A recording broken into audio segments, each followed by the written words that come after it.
Here is how I use Chalkie AI, one of my new favourite AI websites to help plan lessons. So you do get 10 lessons for free, but if you want to do more, then obviously you will need to pay. I do think it's well worth it. You can either create single lessons or a lesson series, and it also creates worksheets. So I'm going to show you how I create a lesson and what it comes up with.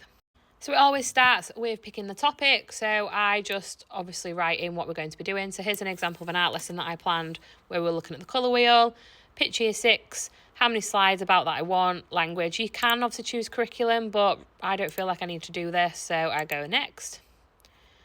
Then prompt-wise, just put create an art lesson. I try and make it as detailed as I can with the end goal of what I want, and also just making sure I acknowledge everything that I want to talk about.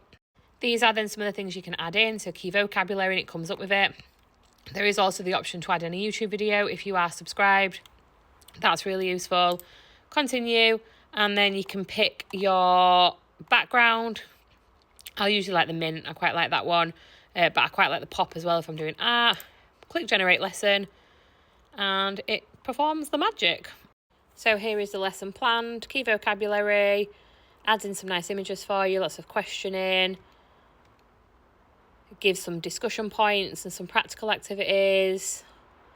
And then these are all editable as well. I've also had a go when planning RE, so I was sort of using Twinkle, but I put in some of the Twinkle prompts into Chalkie, and it sort of made the lesson based on that. I found that really useful.